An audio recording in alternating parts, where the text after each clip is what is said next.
Well, it is lovely to see a sea of familiar faces and also some new faces as well. It's been lovely to walk this week alongside you. But of course, if we're looking at hard topics, how can we not look at the topic of grief and loss? And it's not necessarily the easiest way to end a week, but we hope, or I hope, it will be a very hope-filled way to end a week. Because whilst loss and grief is hard, the Lord is still at work in us, loving and comforting and journeying with us in the pain of it. Loss is, grief is the loss of something or someone we treasure. As a colleague of mine says, not all loss is lamented. No one laments the loss of their overdraft. No one is sad that their mortgage has gone away. A backache going is not a moment to cry. Some losses are good, but of course many losses, the loss of something precious, the loss of someone we hold dear, really is a deep pain. And within this room, we will have people who have lost a loved one, a spouse, a parent, a child, a friend. We will have people who have lost a job or a role, possibly in ways that have been deeply, deeply painful. People who have lost a community or a network, maybe as you've had to move across the country, across the world, possibly for circumstances that were not of your choosing. Some of us may have lost a home. Some of us may have lost a pet. And whilst maybe there is that little voice inside us saying, but it's only a pet, the grief is still there. And there is a whole host more of losses that we will have faced.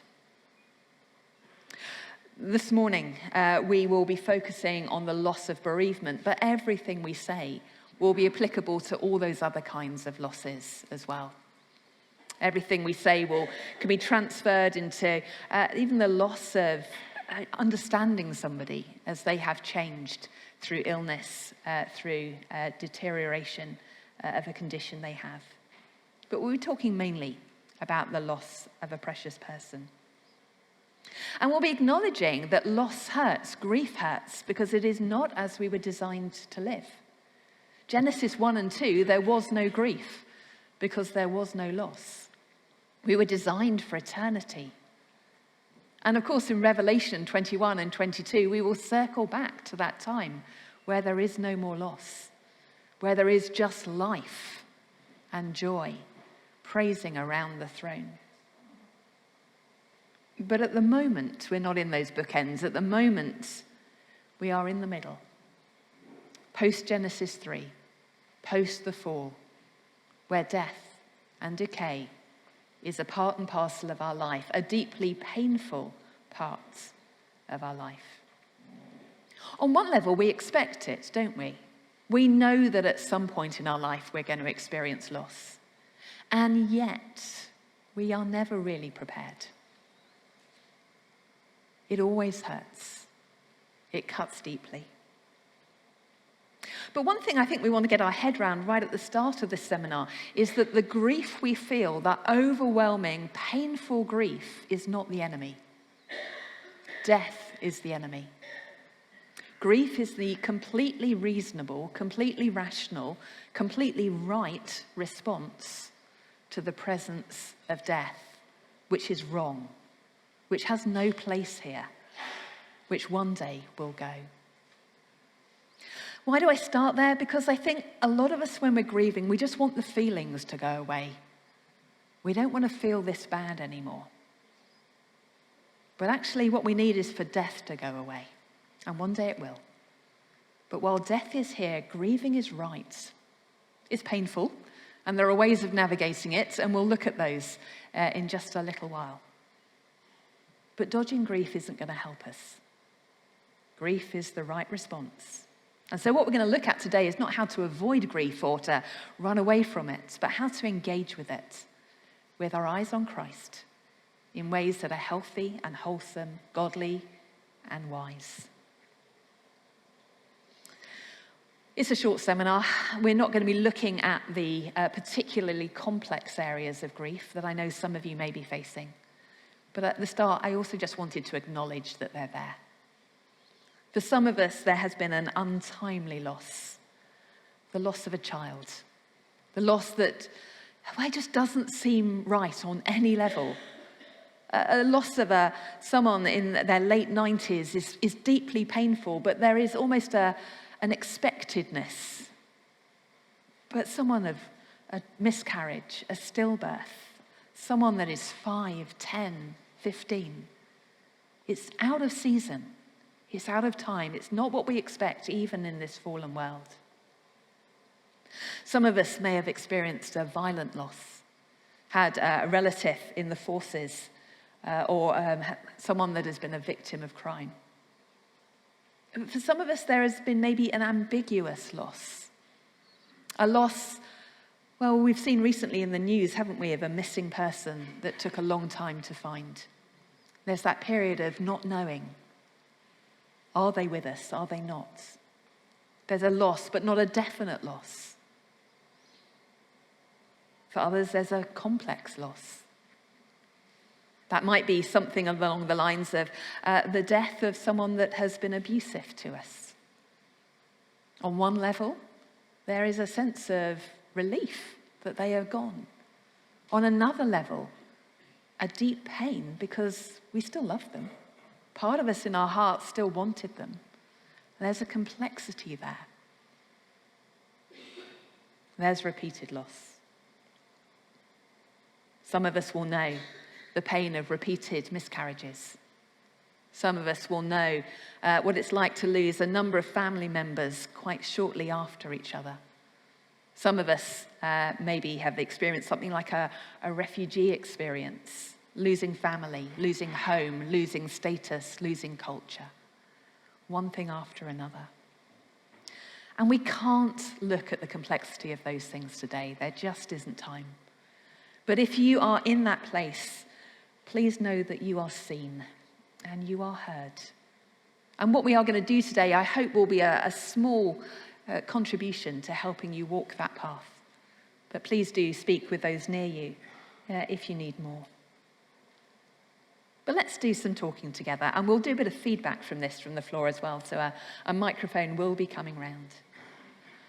We all know what it's like to grieve, but we all have very different experiences of grief. So just take 2 minutes with the person next to you if you feel able to chat about this topic. What does it feel like to grieve? We'll have a little bit of feedback. We will keep the feedback relatively short. It's one of those seminars where hearing people's stories is profound and helpful, but actually time runs on. But we'd like to hear a little bit. So person next to you, what does it feel like to grieve? 1, 2, 1. I'm sure there were many different conversations covering many different aspects of grief there. But we're going to have just a short period of feedback. The microphone's going to come round. What does it feel like to experience grief? Anyone want to kick us off? One feeling that I know is regret of what you didn't manage to say or do. Thank you, brother. Regret, yeah. Yes. Numbness and greyness. Thank you, yes. And at the back there. Yeah. Oh, 2 microphones. So I felt a lot of anger, like why did it ever be allowed to happen? Thank you for sharing that. And it can be sometimes quite hard to admit to that, but a lot of us do feel angry at grief. Anyone else? Yes. It's like you've entered a parallel universe, like your world shifted. It's just not the same anymore. Yes. You hadn't realised what your world was until that happened. Yes, it does change everything, doesn't it? Like a loss of someone close. Yes, down the front here. Where? Lady in the middle there. Thank you. Guilt and deep-seated physical pain. Thank you for drawing our attention to the physicality of grief. Lovely. One more over there. Thank you very much.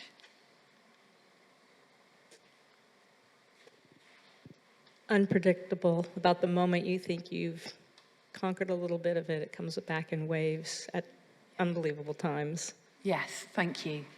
And thank you for helping us segue into my next slide so brilliantly. Thank you very much. The author Diane Langberg describes grief as this. She describes it as a journey through a series of villages.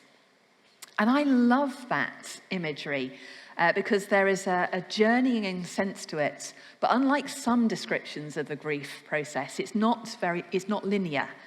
It's a journey where you can go through lots of different villages. Sometimes you stay a long time in a village. Sometimes you only stay a little while in a village.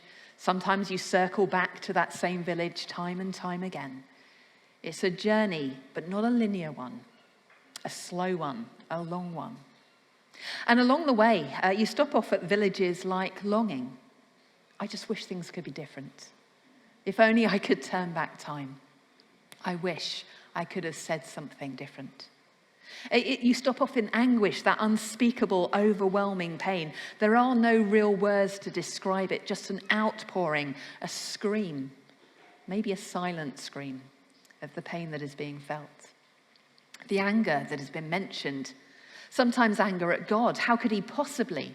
Sometimes anger at the person who's left us. Sometimes anger at ourselves for what we did or didn't do. Guilt can be closely allied with that, but so often numbness and disbelief, and so much more. And as we go through the journey of grief, we can find ourselves for months in anger, and then weeks in grief, and then back to anger again, and then off to numbness, and back to longing, and all over the place. And if you are finding yourself walking that complex, convoluted path, coming back to the same village time and time again, please know you are normal. This is how grief works. It's painful, it's hard. It's a journey that none of us want to walk. But the thing about journeys is, whilst they may be convoluted, and we may get lost sometimes, and we may circle back to the same place. That's certainly been my experience in the Keswick Hills. Like, sure, I've been here before. There is still a forward motion to it. There is still a journey to somewhere better, to somewhere good. Of course, the thing about journeys is we need to do them with a sense of direction. The thing about journeys is we do them best together. The thing about journeys is we know that one day they will end. And in Christ, we know that our journey will end somewhere good. I'm not going to take feedback from this, but just 1 minute with the person next to you. What strikes you about that journey imagery? That journeying through the villages? It may be you're familiar with that because you've read some of Diane Langberg's work already, but it might be new to you. Is that a helpful concept? Is that an unhelpful concept? I'll say no feedback, just share your thoughts with someone next to you for a minute.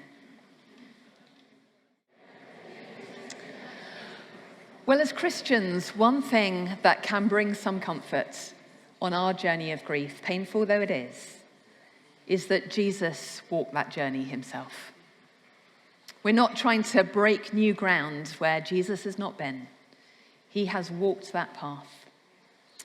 John 11 tells us the story of Jesus and Lazarus. The story of Jesus losing a beloved friend. Of Jesus hearing about the sickness of his friend and then slightly curiously delaying going to see him. Of Jesus' friend Lazarus, his beloved friend, dying. We see in that story that the death is the enemy. That actually there's a wrongness about death.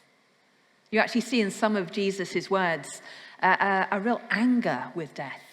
It's interesting, you don't pick it up quite so much in the English. I'm going to sound like a Greek scholar. I'm not. I've stolen this completely from somebody else. But that Jesus wept term, it's not just a weeping of grief. It's a this is wrong. It's a weeping over something that is not right. And he is weeping over the wrongness of death in the world, not just the loss of a friend. We see in the story of Jesus and Lazarus, the sisters, Mary and Martha, left behind grieving. We see how Jesus and indeed the other people in the town deal tenderly with Mary and Martha, but we also see how their grief journey is actually different from one another. We know from other parts of the Bible that Mary and Martha had very different personalities, so it's not surprising that they grieved differently as well. The story gives us a glimpse of how to grieve well in our different characters. In that story, we see Jesus leading us through grief as he leads Mary and Martha through their grief. And we see him bring hope in only ways that Jesus can, as he shows himself not just to be a comforter and a friend, or a shepherd or a king, but the one and only who can conquer death and usher in a time when one day it will no longer have a sting. So how does Jesus encourage us to grieve? How do we walk that journey of grief between the villages? Well, I think the first thing I'd love us to wrestle with is that he encouraged Mary and Martha to be honest with him. In fact, they knew him so well, they loved him so well. It actually came quite naturally for them to be honest with him in their grief. See, Mary and Martha expressed their emotions very differently. One of them just pelted towards Jesus. If you'd been here, he wouldn't have died. Jesus, let's talk this through. The other one stayed at home. She had to be called out to see Jesus. She wasn't going out to see him. We're not quite sure what was going through her mind, but she was not running to Jesus. She had to be called. But both of them had big questions. They asked the why questions. If you'd been here, Jesus, the undertone is almost, why did you let this happen? You are the one person in the world who could have stopped this, and yet you didn't. Why did you choose to let my brother die? They didn't pretend they were okay. I mean, they didn't just sit in a corner. They were, scurrying around, getting things organised. But they didn't pretend they were okay. They allowed their emotions to come out. They allowed themselves to ask big questions of Jesus. But often, as Christians, we find that hard. I was doing a conference in West Africa many years ago now.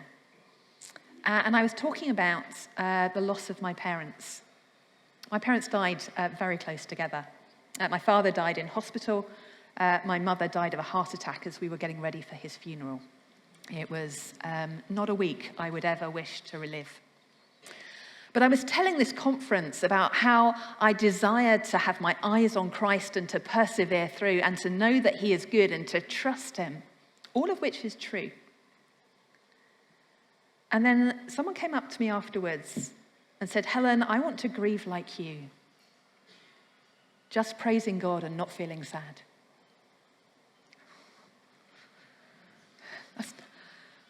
And I heard that reflected back to me, and what am I saying? What am I trying to do here? That's not healthy grieving. We do want to trust God, but we do want to praise him for the goodness, even in the hard times, but not at the expense of being honest about how sad we are. We need to be real and raw and open with the Lord and with the people that we trust around us. But sometimes it's hard. I'm not going to ask you to say this one out loud, but just take a moment. In your grief, what do you find it hard to say? What are the regrets that stick in your throat? What are the emotions that you don't want to admit to?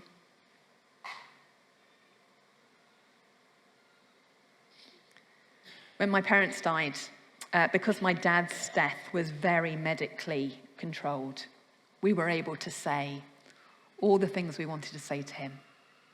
Dad, we love you. It's okay. Go and be with Jesus. We'll be fine.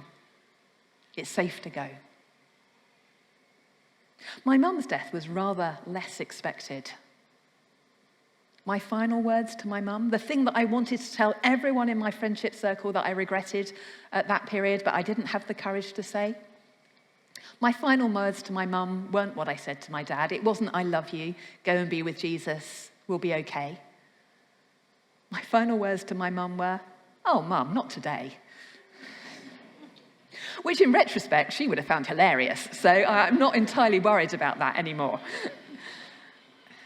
But that was what I couldn't share with my friends because I was too embarrassed to say. Many of us will have something. Actually, once we've said it, we'll usually find that the people around us will just nod and go, I get that. I'm sorry, that's hard. Let's grieve with honesty. Let's grieve prayerfully as well. Knowing that we can take those emotions, those feelings, those questions to the Lord. Now, I'm not being naive. When we are in the depths of grief, prayer does not come easily. Not for all of us, at least. Sometimes the words get choked in the tears. Sometimes we can't formulate a sentence particularly well.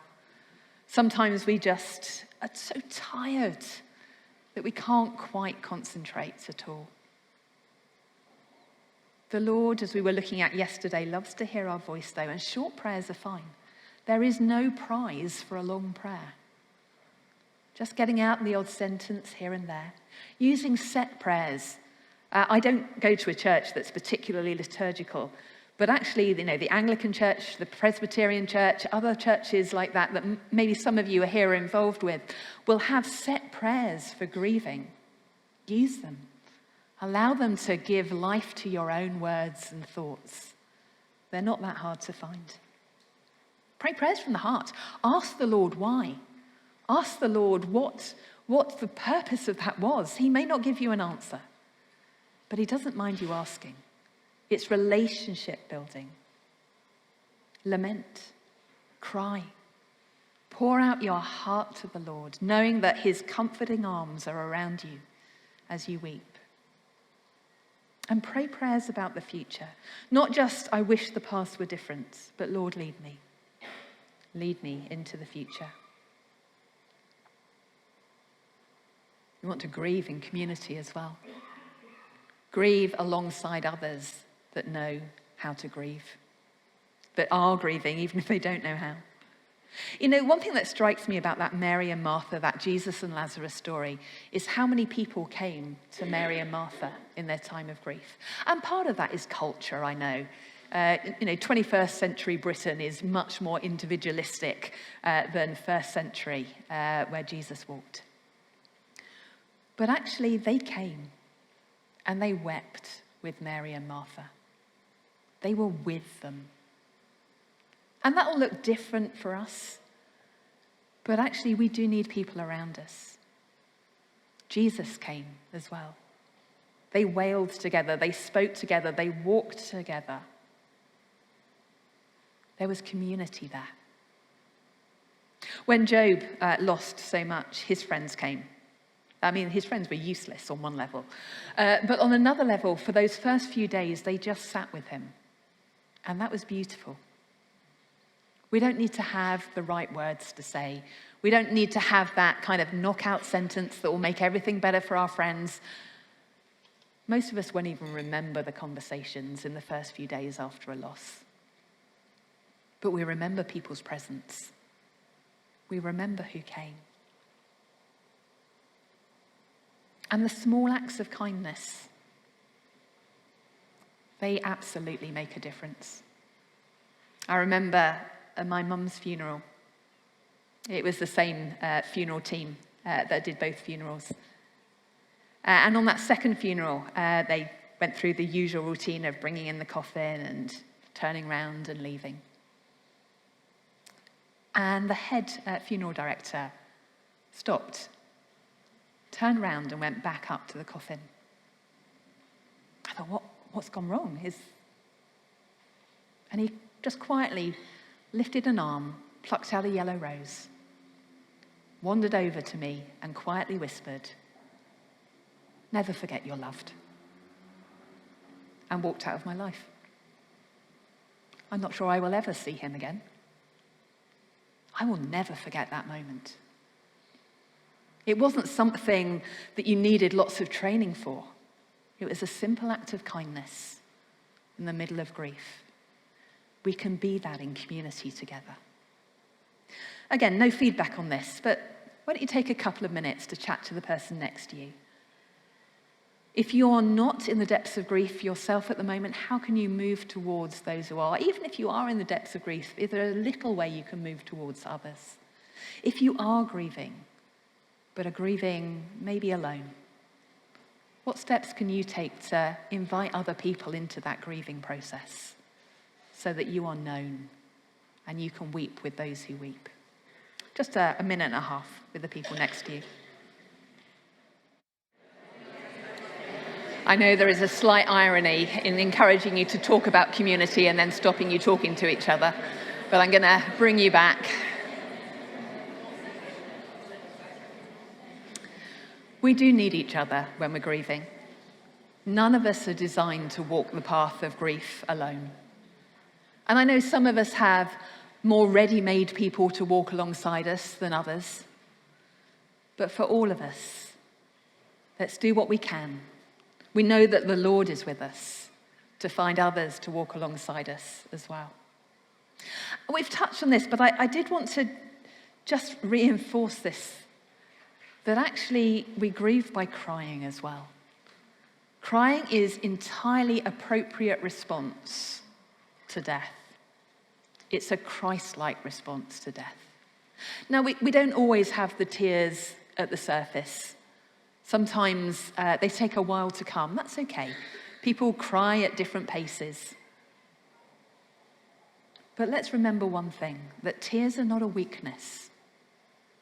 Strong faith cries. There is no one with a stronger faith than Jesus, and his tears flowed. We do not need to be ashamed of our tears. We can cry knowing that we are being Christ-like, or at least as Christ-like as any of us can be in this life. And he wept with a mixture of grief and anger. It's okay for us to weep with a mixture of grief and anger. Of course, we do have to be nuanced. Our anger is never as pure as his is. Ours is always mixed with other intentions. But anger and grief are appropriate. If we can't quite find the words, let's use the Psalms. The Psalms of lament are in the Bible for a reason. We're designed to lament. Use the words of songs. There are many songs out there designed to help us lament.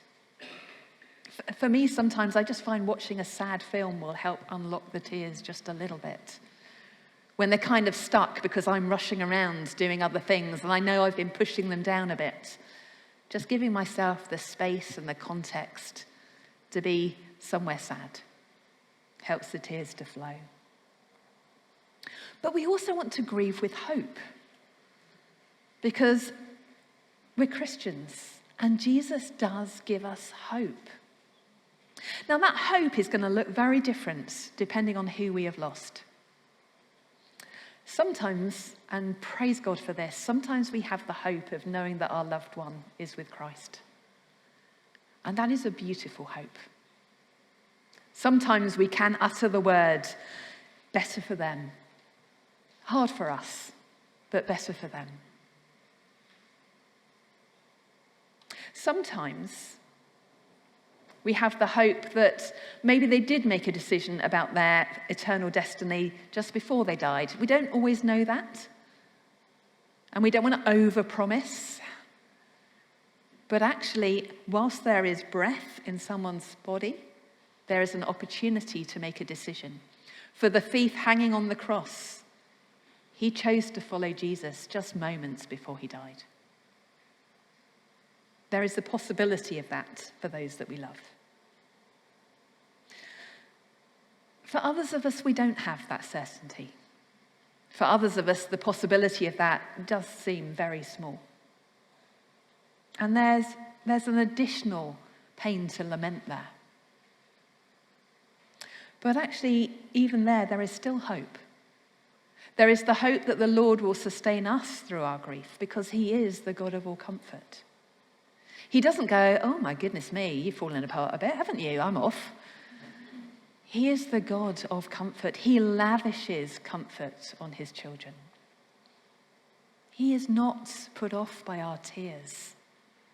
He hears our wailing and his heart is moved. We have hope that there is life ahead of us. Now, this is not the same as moving on. Oh, how I hate the phrase moving on. How can you possibly move on if you have lost someone dear to you? Life will never be the same again. However, life does progress. And whilst it is not our task to move on, it is our task to find a way of doing life, carrying that loss in a way that doesn't overwhelm. That loss becomes part of our story. It becomes part of our present. But it doesn't have to be so dominant that life is bad all the time. There may still be tears. There may still be lament. But there is hope for a life that is fulfilled. Hope for a life that contains love. Hope for a life that has purpose. Hope for a life that is rooted in Christ and therefore has goodness in it. We may always feel the pain, but it does not need to define us or overwhelm us. Of course, there is hope that death is defeated, and that one day, for us and all who are in Christ, there will be eternal life. Jesus conquered death for Lazarus in quite extraordinary ways. Not expecting a repeat of that, but through his death and resurrection, what we've been looking at all this week, death has been done away with. There is life eternal to come. There will come a moment where there is no more crying, no more mourning, no more pain. Just a minute with the person next to you again. Again, no feedback from this. What hope do you need to hear this week? From that list or from something else that you've heard this week? Because we've been talking a lot about resurrection. What hope do you need to cling on to in the coming days? Just a couple of minutes with the person next door. The Lord is a Lord of much hope, and how we need that hope in times of grief. Let's keep reminding ourselves of hope. Let's keep reminding each other of the hope of the resurrection. But also, as we think of how to grieve, slowly is the word that comes to mind. It's not a race. We will have bad days. We'll have bad weeks. We may even have bad months. And that is okay. It ebbs, it flows. We revisit the villages. We don't move on. But gradually, we do come to find a way of doing life without the person that we love. We find a way of doing life without them at our side. And that is something that takes a long time to explore. I guess one thing that it's important to encourage ourselves on is not to give up that quest of how to find out how to do it. Sometimes we try for a little while and then go, I can't work it out. Clearly just life can't be good or fulfilling without them. And we get stuck. But with our help from our friends, with the Spirit at work in our hearts, we can keep exploring, grieving slowly, lamenting, turning to our friends, working out how to do life well. And use some practical strategies along the way. A gentle routine is helpful. Not a heavy routine, but a gentle routine of just getting up each morning, of taking a little walk, of doing just one task on the huge long list of tasks that need to be doing, of taking care of ourselves, of turning to the Lord in prayer. Those little things help. Telling stories, journaling. I love sitting with people who have lost, not because it's a fun thing to do, because you learn so much about the one who is no longer with us. I love flicking through photo albums with friends when they have lost a spouse and just hearing the stories behind the photos. I love my old friend Daphne, she's with the Lord now. I loved flicking through her photo albums, and I only knew her as Daphne, riddled with arthritis, confined to the house. But after she went, friends and I sat down and flicked through the photo albums of Daphne on the moped without a helmet, zooming around the countryside. And suddenly there was a whole new depth to her story that none of us knew. Let's tell the stories, let's enjoy the stories, let's write them down. We can mark key dates. Many of you will know that I got married relatively recently, 5 months ago now, very recently. And my husband is a widow, and I don't tend to tell his story. It's not my story to tell. But I know there are days when he wants to go to the grave to be with his first wife. And that's not that he doesn't love me.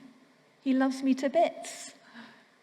But there are days when he just needs to go and see her, because it was her birthday or their wedding anniversary or what would have been their silver wedding. There are days to mark, and we can allow people the liberty to do that. Let's not be ashamed. It doesn't have to be anything huge, maybe just a flower, something strategically placed, a memory, a piece of music that we used to love together, something special.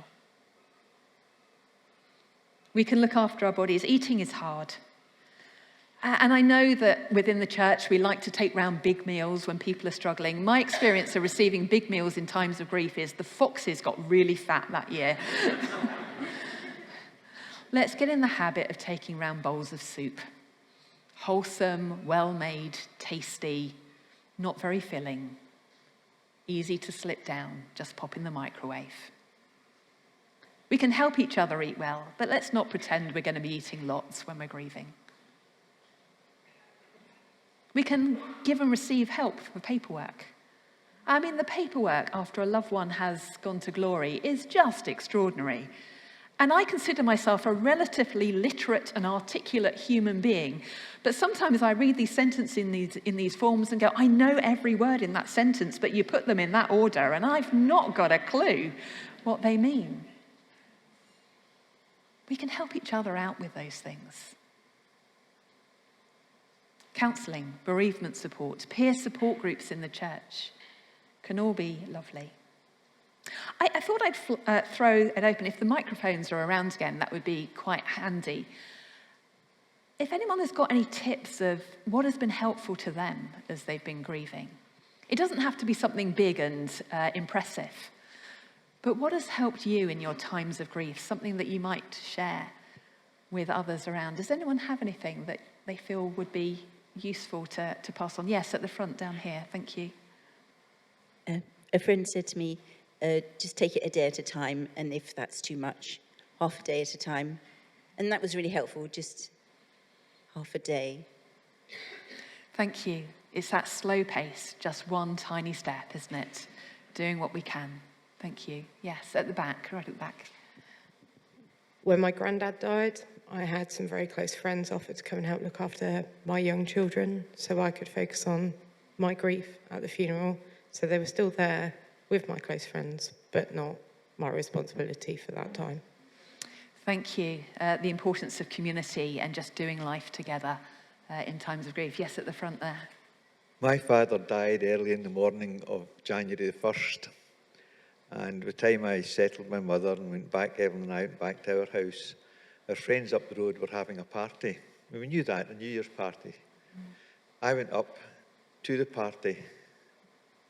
Some people might think that's not a good way to remember my father. I didn't take part, I just sat there. Friends were great, but I found that was helpful to me. Thank you. And as you say, different people will make different choices in situations like that, but actually being with people that you know and love, that makes a big difference, doesn't it? Yeah, thank you.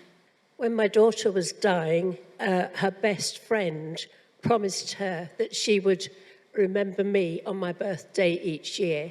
So she sends me a birthday card to remind me of her friendship with my daughter, but also of my daughter in lieu of. Oh, isn't that beautiful? Thank you for sharing that.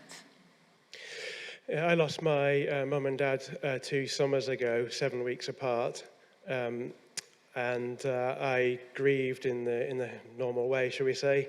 After the normal sort of grieving process, I began to switch from the grief at what I'd lost and move towards a gratitude for what I had had. So, I was beginning to, in order to get past that heavy sadness, I started to be more thankful that I had what I'd had from my parents in my life and began to accept. So I then got married for the first time in my life to a lady called Helen. And Not me, just to be clear. Yeah. For those who can't see, it's not you, no. But a very similar story to yours. Yeah. Thank you for sharing, brother. And gratitude is so important, isn't it? Gratitude to the Lord, gratitude for the people that we have shared our lives with. There are many other stories, I'm sure. Feel free to share them over coffee, but we won't do any more into the microphone today. But let's keep on grieving. And let's commit ourselves to grieving slowly, taking time, but committing ourselves to keeping growing through the grief. Now, I say without getting stuck. We'll all get stuck for a little while. That's the normal part and parcel of grief. But actually noticing or encouraging our friends and family to notice if we're getting a little bit stuck and to continue that journey forward at a slow pace. To keep on crying, but remembering hope. To keep on taking time, but keep on growing. To keep on missing the one who's gone, but not believing the lie that we can never have a life that flourishes again. To keep on asking God the big questions, but not in an accusatory way, knowing that he's our Father and is taking care of us as we ask. Acknowledging that we will be exhausted, but not giving up. And to keep doing those things until he calls us home. It may feel like it's forever that we're grieving, but it is only for now. And I use that word only very carefully because I know it doesn't feel like only. I know it feels huge. But we are not alone, and we are not without hope. We are blessed to have a God of comfort and care, a God who has a future that he is leading us to, even amid the pain.